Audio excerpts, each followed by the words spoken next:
Keutamaan bangun di malam hari, ibadat tahajud, kata Al-Quran, itu memiliki 4 keutamaan. Tambahan yang tadi, memiliki 4 keutamaan lain yang tidak akan pernah diberikan kepada orang yang tidak tahajud, bahkan sekhusyuk apapun sholat yang lainnya. Misal, antum sholat fardunya khusyuk luar biasa, tapi nggak tahajud, nggak akan dapat yang 4 ini. Apa itu? Dibuka di surat Al-Isra, surah ke-17, ayat 79 sampai dengan 81. Mari kita lihat surahnya. Wa minal laili fatahajjad bihi nafilatan laka. Pengantarnya ini, perhatikan Bu ya, Pak. Ayat 79 ini dipisahkan ketentuannya dengan ayat 78. Di ayat 78 tentang sholat wajib, kemudian 79 tentang sholat tahajud. Tapi uniknya, Allah hanya menerangkan 4 keutamaan untuk sholat tahajud, 78-nya nggak disebut. Ya. Kita lihat ya, aqimis sholata liduluki syamsi ila ghasaqil laili wa qur'anal fajri inna qur'anal fajri kana mashhuda. Itu sholat yang wajib 5 waktu. Ya. Tidak dijelaskan keutamaannya, nanti dirinci di hadis. Tapi ketika menerangkan tahajud ayat 79-nya, wa minal laili fatahajjad bihi, dan di antara sementara malam tunaikan olehmu tahajud nafilah. Itu hanya sunnah saja, muakkadah hukumnya, sunnah yang sangat ditekankan. Tapi ibadah nafilah ini, subhanallah, tidak didiamkan oleh Allah, langsung dilengkapi ayatnya. 1.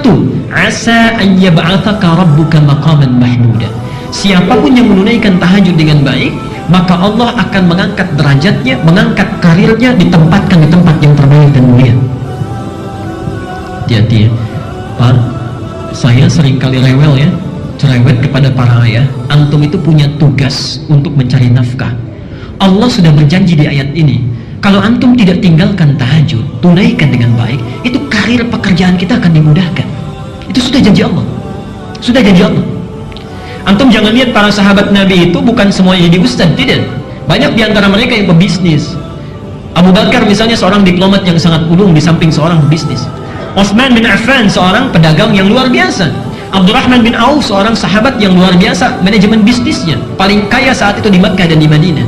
Ali bin Abi Thalib seorang pengajar yang sangat jenius. Bapak Ibu tahu apa yang terjadi? Abu Bakar, Utsman, Abdurrahman bin Auf, termasuk Abu Dzar Al-Ghifari, seorang yang sukses dalam dunianya, itu bisnisnya tidak pernah rugi, selalu untung. Tidak pernah rugi, selalu untung. Bahkan Abdurrahman bin Auf cuma punya modal pakaian saja, 3 bulan di Madinah, jadi orang nomor 3 paling kaya di Madinah. Nomor 3 paling kaya. Hartanya seperempatnya 80.000 dinar. Modalnya cuma pakaian, 80.000 dinar. Sekarang 1 dinar 2,5 juta. Setengah T kurang lebih dalam 3 bulan.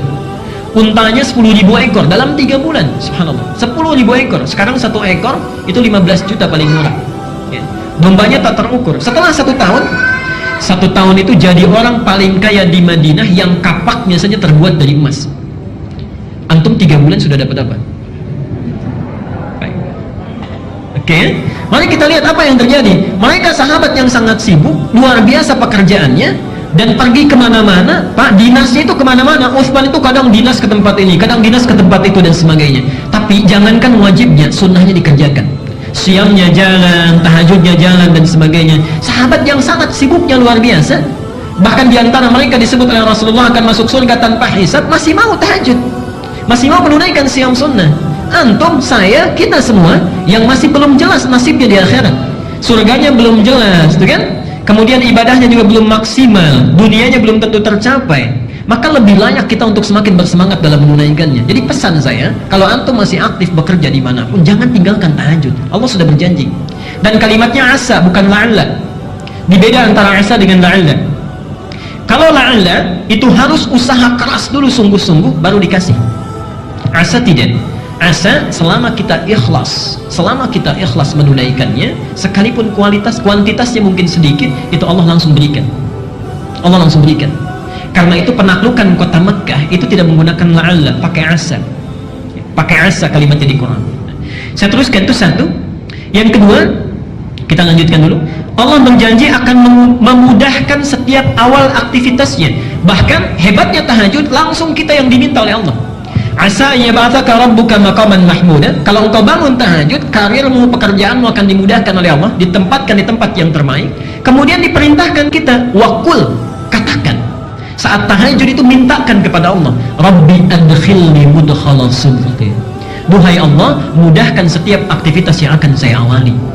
Di antum kalau punya persoalan, misalnya akan memulai pekerjaan, ibu akan memulai aktivitas, anak akan memulai sekolah, mulai kuliah, bangun malam, ini perintah Allah, katakan di malam harinya, ya Allah mudahkan setiap saya akan mengawali aktivitas. Janji Allah yang kedua, Allah akan mudahkan setiap aktivitas yang dia lakukan. Yang ketiga, Allah akan lepaskan, bebaskan dia dari segala kesulitan yang sedang dialami. Wa akhrijni mukhrajan sidqin. Kalau di kantor itu enak saja atau kadang ada kesulitannya, Pak? Ibu juga begitu ya. Pekerjaan kan tidak selamanya mulus. Maka kata Allah, hebatnya karir diangkat, pekerjaan dimudahkan, ada kesulitan dilepaskan, dan yang terakhir, waj'alni min ladunka sultanan nasira. Kalau ada yang mengganggu dalam pekerjaannya, Allah yang langsung menolongnya, bukan yang lain. Allah yang langsung menolongnya. Ini 4 hal. Karena itu, dari keutamaan-keutamaan ini, Nabi diperintahkan sebelum turunnya perintah sholat 5 waktu, Rasulullah sudah menunaikan sholat ini, sholat malam, sudah didawamkan. Turun surah Al-Muzammil, surah ini mewajibkan Rasulullah menunaikan sholat tahajud. Jadi asalnya tahajud itu wajib bagi Nabi. Nanti setelah turun ayat yang ke-20 di surah Al-Muzammil, ayat yang terakhir, pindah menjadi sunnah.